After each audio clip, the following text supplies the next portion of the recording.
80% of New Year's resolutions fail by February.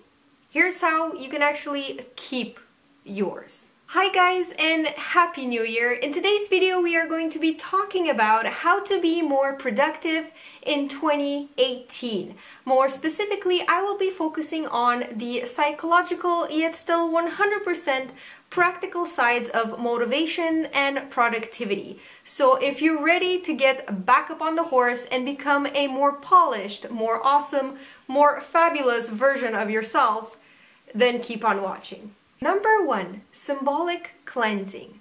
I am a strong believer that you do not have to wait until the New Year's to embark on a new journey. But in order to move forward, you need to find peace first.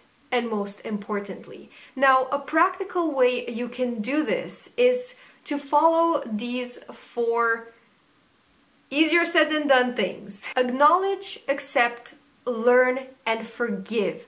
You cannot look towards the future if you're wearing clouded goggles with previous failures, drawbacks, roadblocks, something you might not be proud of. You need to let go of a baggage and go forth with a clear conscience, with a different set, like I said, of glasses. You must be thinking, okay Anna, that sounds a bit kind of hocus pocusy, but what can I really do to just symbolize this change, this step forward, this cleansing of the old, and, you know, stepping out of the shower as a new me? What always works for me is, number 1, make a change in your personal appearance. Again, we're looking for small changes, but they're symbolic. Make change tangible and visible, so you are constantly reminded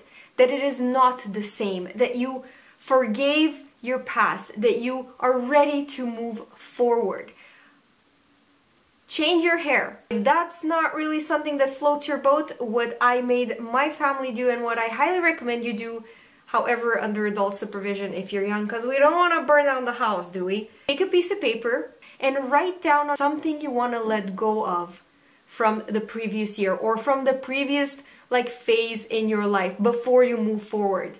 Write it down on that piece of paper, saying I forgive myself for failing an exam. Or fold that piece of paper, acknowledge that it happened, let it sink in, let some negative emotions just, it was sad, it brought you grief. You know what, you need to let yourself feel all of these so that they can pass.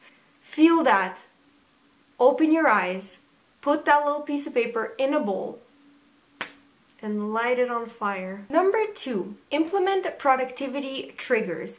These are cues in your environment that can either inspire you or reduce the amount of effort required to perform a desired behavior. By avoiding friction and by avoiding the amount of mental, physical, and just the amount of effort you need to put to do a good habit, a good behavior, highly increases your chances and your likelihood to not only do that good behavior and that good habit, but do so consistently. You don't have to do this forever, it's just to get the ball rolling. You need to be constantly given that choice, which is the good choice. Number 3, discourage bad habits. This is a really interesting topic that I would like to speak more in depth about because I get so many questions telling me, Anna, how can I get rid of a bad habit? Whether it is biting your nails or procrastinating all the time.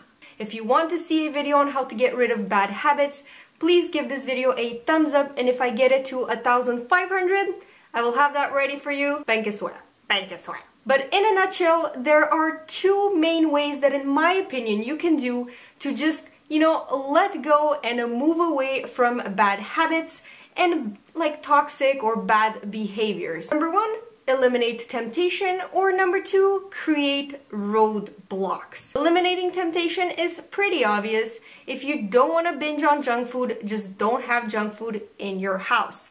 It's not even an option. However, number 2, create roadblocks, goes hand in hand with my previous point. So think about it. If to create positive habits and positive behaviors, you need to make them easier, what can you then do to eliminate and get rid of negative behaviors?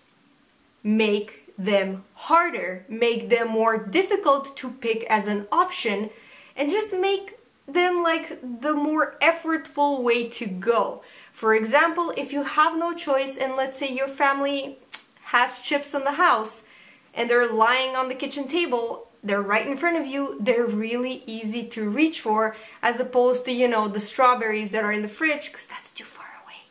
Why don't you tell your parents, you know what, all the junk food is gonna go at the end of the kitchen in the top shelf that requires little old me to get a chair to reach them. Too much effort. You won't do it. Yeah, but Anna, you know, I always use my phone when I'm trying to study and get distracted by my phone. What am I gonna do? Is the phone right next to you, y'all?